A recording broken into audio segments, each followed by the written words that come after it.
1821 में यूनान के स्वतंत्रता संग्राम की कहानी यूरोप के इतिहास की एक महत्वपूर्ण घटना है। दोस्तों, यूनान उस्मानी साम्राज्य का गुलाम था। उस्मानी साम्राज्य को ऑटोमन एम्पायर भी कहते हैं। दोस्तों, ऑटोमन साम्राज्य के यूनान पर सदियों से शासन था तथा यूनान में क्रांति की शुरुआत 25 मार्च 1821 को हुई, जब यूनानी क्रांतिकारियों ने स्वतंत्रता की घोषणा कर दी थी। फ्रांस में फरवरी क्रांति 1848 में होती है और फ्रांस में सामाजिक असंतोष तथा आर्थिक संकट व्याप्त रहता है। उस समय लोग बेरोजगारी, महंगाई और भोजन की कमी से जूझ रहे थे और फ्रांस के राजा लुई फिलिप थे और इनकी सरकार में भ्रष्टाचार और असंतोष बढ़ रहा था। फरवरी 1848 में पेरिस में जनता ने प्रदर्शन किया और परिणाम स्वरूप राजा को सत्ता से हटना पड़ा। इसके बाद द्वितीय फ्रांसीसी गणराज्य की स्थापना होती है। जून का विद्रोह होता है 1848 में। फ्रांस में श्रमिक वर्ग की समस्याएं अभी तक पूरी तरह से हल नहीं हुई थी और जब अस्थायी सरकार ने राष्ट्रीय कार्यशालाओं जो बेरोजगारों के लिए बनाई गई थी वो बंद कर दिया, तब पेरिस में जून 1848 में एक बड़ा श्रमिक विद्रोह हुआ जिसे जून का विद्रोह कहते हैं। एंड दोस्तों, लुई नेपोलियन बोनापार्ट का उदय होता है। 1848 के अंत में राष्ट्रपति चुना जाता है और इस लुई नेपोलियन बोनापार्ट को भारी बहुमत से राष्ट्रपति चुना गया,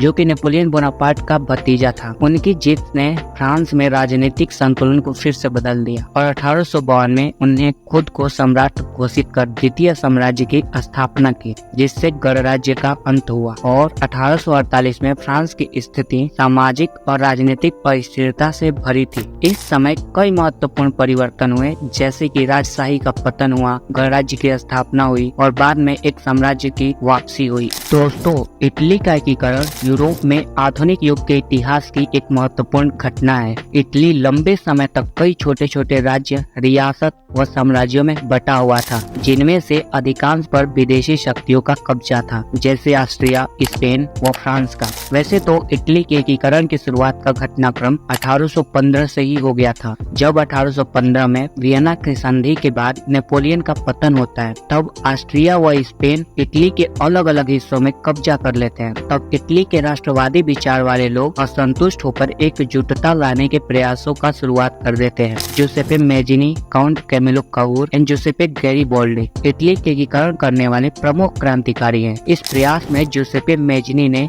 यंग इटली नामक संगठन का स्थापना किया, जिसका कार्य राष्ट्रवाद व एकता की भावना को फैलाना था। काउंट कैमिलो सार्डिनिया के प्रधानमंत्री थे, जो राजनीतिक व कूटनीतिक रणनीतियों का प्रयोग करके एकीकरण का प्रयास कर रहे थे। गैरिबाल्डी एक सैनिक क्रांतिकारी था, जो रेड शर्ट्स नामक सेना का गठन करके दक्षिणी इटली में एकीकरण का संघर्ष किया। इसने सन 1860 में सिसिली और नेपल्स पर विजय प्राप्त किया व उन्हें सार्डिनिया के राजा विक्टर इमैनुअल द्वितीय को सौंप दिया, जो बाद में इटली के राजा बनते हैं। दोस्तों, इटली का एकीकरण एक लंबा व जटिल प्रक्रिया था, जिसमें कई युद्ध, कूटनीतिक समझौते व क्रांतिकारी प्रयास शामिल थे। जोसेफे मेजिनी, काउंट काउर व गैरिबाल्डी जैसे नेताओं की भूमिका इस प्रक्रिया में महत्वपूर्ण रही। 1871 में इटली का एकीकरण पूरा होता है व रोम नई इटली का राजधानी घोषित होता है। जर्मनी का एकीकरण